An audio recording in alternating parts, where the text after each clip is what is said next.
विक्रांत मैसी हिंदी फिल्मों में काम करने वाला एक चर्चित नाम जो अपने बांध देने वाले अभिनय से चर्चा में रहते हैं। वो आजकल एक नई चीज से चर्चा में बने हुए हैं। लोग उन्हें मोदी भक्त कह रहे हैं। लोग कहते हैं मुसलमान खतरे में, कोई खतरे में नहीं, सब सही चल रहा है। परंतु यही विक्रांत मैसी पहले नरेंद्र मोदी के घनघोर विरोधी के रूप में जाने जाते थे और इस विरोध में भगवान राम तक पर कटाक्ष किए गए हैं। एक प्रोपेगेंडा मूवी बनाई गई है, हार्डकोर नेशनलिज्म, गाना लगा दिया गया राम जी के नाम से, आगे भी हजारों मारे गए। 59 लोगों को जिंदा जला दिया गया और उनके बारे में किसी ने बात नहीं की। तो फिर ये लाल सलाम से जय श्री राम तक का जो बदलाव है वो कैसे आया? तो मेरा ये मानना है कि आज जो हिंदू है वो अब उसको मार्केट ट्रेंड्स, ये सब पैसों के भूखे हैं, ठीक है। इन्हें दिख रहा है कि कहाँ से पैसा आ सकता है, तो ये उसी हवा में चले जाते हैं। मतलब this is my initial impression. आगे थोड़ा देखता हूँ एनालिसिस इनका, तब maybe something different will come up, because I haven't watched his podcasts and I haven't been following him that extensively. So let's finally जाके एक पोजीशन मिली है जहाँ पे वो अपनी आइडेंटिटी की मांग रख रहा है अपने ही देश में। क्यों अचानक एक मोदी विरोधी को मोदी भक्त कहा जाने लगता है? क्या विक्रांत मैसी अकेले ऐसे व्यक्ति हैं जिन्होंने ये बदलाव अनुभव किया है? और क्या इस बदलाव पर विश्वास किया जा सकता है? जानने के लिए वीडियो को अंत तक देखिए और चैनल को सब्सक्राइब कर लीजिए।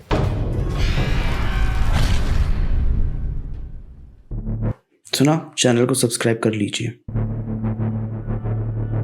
विक्रांत मैसी एक ऐसा नाम जो इम्पैक्टफुल परफॉर्मेंसेज और वर्सेटाइल रोल्स के साथ साथ अपने राजनीतिक बयानों के लिए भी जाने जाते हैं। और राजनीतिक बयान भी भाई साहब ऐसे जिसमें मोदी, भाजपा और हिंदुत्व का विरोध हो। यामी गौतम ने विवाह किया और लाल जोड़े में फोटो डाली तो भाई साहब ने अपने आप को बड़ा ही कूल समझते हुए यामी गौतम को ट्रोल कर दिया। और भाई को लगता है कि आमिर खान ने जो बोला ना उस समय, उसके बाद लोगों ने आमिर खान के साथ गलत किया। लोगों ने क्या आमिर खान का वो बोलना वो एक रेपरकशन है? नहीं था, इफेक्ट तो हुआ है, सही बात है। भाई को यह भी लगता था कि मोदी के आने के बाद भारत रिग्रेसिव और अग्रेसिव दोनों हो गया है। पर उसमें भी एक नसीरुद्दीन शाह है जो बेबाकी से बोलता है जो उसे बोलना है। वो नसीरुद्दीन शाह अब बोल सकता है, 70 की उम्र में बोल सकता है। क्या वो उससे पहले नहीं बोल रहा था जब वो आदमी जवान था और उसे करियर भी बनाना था? पर तब शायद वो दुनिया नहीं थी। 2018 में विक्रांत मैसी का एक ट्वीट आया। ट्वीट बड़ा ही आपत्तिजनक था जिसमें उन्होंने प्रभु राम के भक्तों को रावण से भी बुरा बता दिया था। ये ट्वीट ना एक बड़े ही संवेदनशील समय पर आया था। कब आया था? जब कठुआ का केस हुआ था, तब जो धार्मिकता से जुड़ा हुआ नहीं था, फिर भी विक्रांत मैसी ने इसे साझा किया। इसके बाद इन्हें आलोचना का सामना भी करना पड़ा क्योंकि इसे संवेदनहीनता और हिंदू भावनाओं को ठेस पहुंचाने के रूप में देखा गया था। यह आलोचना ना बड़े लंबे समय तक बनी रही थी और केवल 2019 में ही इन्होंने उस समय के लिए जो इन्होंने ट्वीट किया था 2018 में, उसकी माफी 19 में मांगी। उन्होंने कहा मैं हिंदू भावनाओं को ना आहत नहीं करना चाहता था, पर वो अनइंटेंशनली हो गई। फिर देश में आया कोविड, लॉकडाउन भी लगाया गया।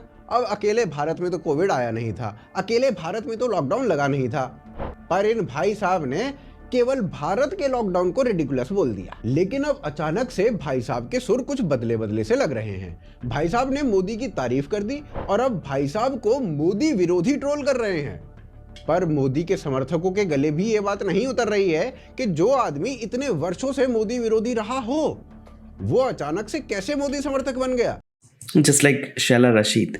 This is a historic third term, पूरा देश कह रहा है ये, एंड आई एम हियर। बहुत खुशी हो रही है इस बात की कि मैं जो शपथ ग्रहण समारोह है उसका हिस्सा बन पा रहा हूँ। यहाँ पर ना सरदार पटेल की वो स्पीच याद आती है कि कैसे एक दिन में हृदय परिवर्तन हो गया। बीजेपी क्रिटिकल से अब जो आप पर आरोप लग रहा है कि बीजेपी फ्रेंडली, जो चीजें मुझे बुरी लगती थी वो एक्चुअली बुरी है नहीं। लोग कहते हैं मुसलमान खतरे में, कोई खतरे में नहीं है, सब सही चल रहा है। तो भाई यहाँ पर विक्रांत का कहना यह है कि वो देश के ना कई स्थानों पर घूमे और उन्होंने चीजों को बदलते हुए देखा।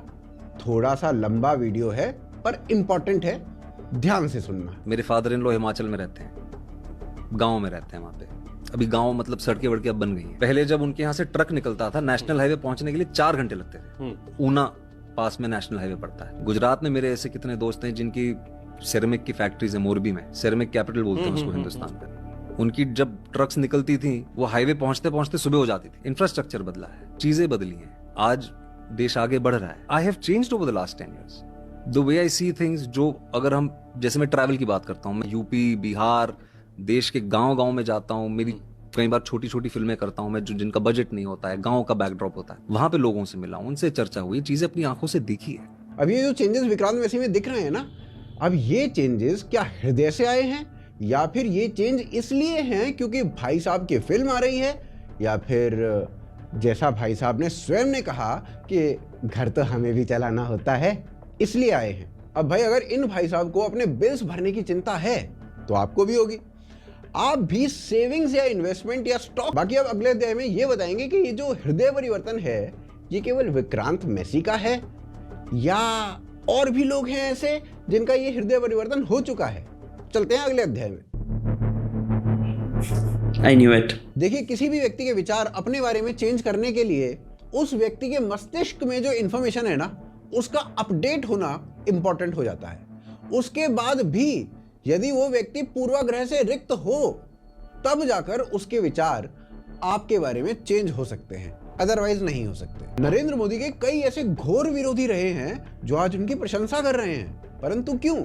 इसके पीछे का कारण जानने के लिए पहले उन सभी लोगों को जान लेते हैं. इनमें सबसे चर्चित व्यक्ति वो हैं जो मोदी के क्रिटिक रहे हैं. उनका नाम है DY चंद्रचूड़, जो हमारे देश के चीफ जस्टिस थे और अभी 10 नवंबर 2024 को रिटायर हो गए हैं. इन्होंने इस वर्ष अपने घर पर अपनी पत्नी के साथ में मोदी जी को आमंत्रित करके गणेश पूजा की थी, जिसके बाद चंद्रचूड़ जी की काफी आलोचना हुई थी और कहा गया था कि अब चंद्रचूड़ जी के जो विचार हैं वो हिंदुत्व की ओर झुकने लगे हैं. चंद्रचूड़ जी ने राम मंदिर के निर्णय के लिए भी भगवान से सहायता मांगी थी और ये स्वीकार भी किया था बाद में, जो कि लिबरल्स के बीच में ढंग से नहीं गया. Chief Justice of India DY Chandrachud on Sunday said he had prayed to God for a solution to the Ram Janmabhoomi Babri Masjid dispute and asserted God will find a way if one has faith.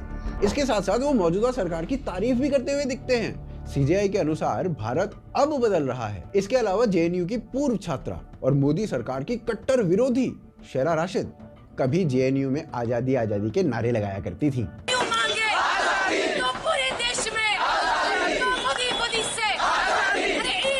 और वो लड़की आज नरेंद्र मोदी को राष्ट्रीय हित के लिए निस्वार्थ काम करने वाला व्यक्ति बताती हैं और कहती हैं कि मोदी जी राष्ट्रीय हित में किसी भी कठिन निर्णय को लेते समय अपनी लोकप्रियता तक का ध्यान नहीं रखते. Also, I've realized that the Honorable Prime Minister, the Home Minister, they are really selfless people who only care about the national interest. Modi ji के घनघोर आलोचक रहे पूर्व पत्रकार आशीष खेतान, उन्होंने जैसे ही आम आदमी पार्टी को छोड़ा वैसे ही वो भी मोदी जी के प्रशंसक बन गए.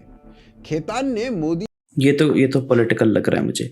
शेरा रशीद का भी पॉलिटिकल हो सकता है. आयुष्मान भारत योजना की जमकर तारीफ की थी. उन्होंने अपने ट्वीट में ये कहा कि अगर प्रधानमंत्री मोदी की आयुष्मान भारत योजना को सही तरीके से लागू कर दिया गया तो ये ना भारत के स्वास्थ्य सेवा क्षेत्र को बदल कर रख देगी.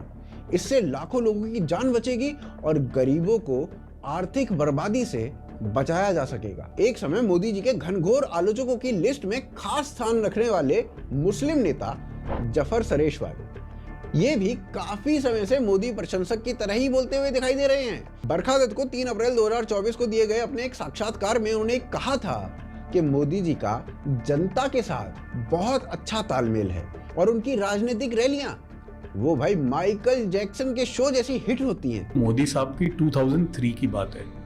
एक ही साल हुआ था चीफ मिनिस्टर को, कोई नोन भी नहीं थे, लेकिन मैंने उनकी जो कॉन्स्टिट्यूंसी में उनकी जो पकड़ देखी है वहां, जब वो वेम्बली में उतरे ने तो ऐसा लगता था कि माइकल जैक्सन उतरे. और फिर कांग्रेस के नेता वीर संघवी, वो भी भाई साहब मोदी जी की लोकप्रियता के थोड़े से कायल हो चुके हैं. मोदी स्टोरी नाम से बरखा दत्त के एक शो में उन्होंने ये बात बोली कि भाई मोदी की लोकप्रियता को टक्कर देने वाले विपक्ष के पास एक नेता भी नहीं है, राहुल गांधी भी नहीं है. मोदी जी की घोर आलोचक रही शोभा डे. तो भाई मोदी जी की स्मरण शक्ति, संवाद कौशल और वन लाइनर जोक्स की बहुत तगड़ी प्रशंसक बन चुकी हैं.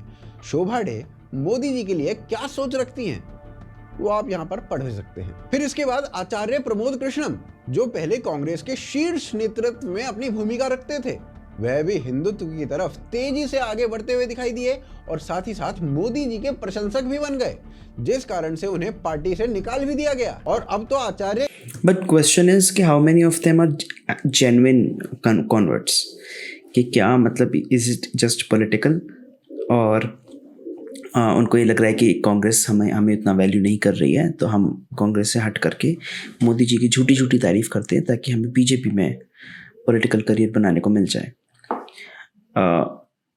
Let's see. हर जगह पर मोदी जी की तारीफ करते हुए दिखाई देते हैं। किसी भी टीवी शो या न्यूज में या अन्य जगहों पर खुलकर मोदी जी के व्यक्तित्व की प्रशंसा करते हुए ये भाई साहब दिखाई देते हैं। कल की धाम के शिलान्यास में कहा कि मोदी, बट ऑफ कोर्स ये भी तो हो सकता है लाइक उनको रियलाइज हो रहा हो कि जो कांग्रेस हमने ज्वाइन करी थी it is no longer the same Congress, the same thing that happened with Shahzad Poonawalla और Hemant Biswa Sarma who is now the chief minister of Assam. इन सब के साथ भी सेम ही चीज़ हुई है, ठीक है। Congress used to be something completely different and now it has slowly degraded in its ideology, in its leadership, in its everything. तो ये भी रीज़न हो सकता है। So even if it is political, it is a genuine reason. That is my point. ऐसा कोई दूसरा है ही नहीं। ये जो जितने एग्जाम्पल्स मैंने आपको दिए ना अभी, इनमें से कई लोग तो पक्के वाले प्रशंसक बन चुके हैं और कई लोग कच्चे वाले हैं और कई लोग कभी कभी हैं कभी कभी नहीं हैं। और इन सब के अलावा और भी अनेक ऐसे विरोधी हैं जो बीच बीच में मोदी जी के कार्यों का और व्यक्तित्व का प्रशंसा कर देते हैं और कभी कभी आलोचना कर देते हैं। लेकिन अब प्रश्न ये उठता है कि आखिर इनमें से कुछ लोगों के घोर हृदय परिवर्तन का कारण क्या है? क्या ये सब सच में मोदी जी के कार्यों से प्रभावित होकर बदल गए हैं या फिर इसके पीछे कोई और राज है? मोदी के खिलाफ इनके नैरेटिव की सच्चाई क्या है? तो चलिए इसको ना अगले अध्याय में समझते हैं।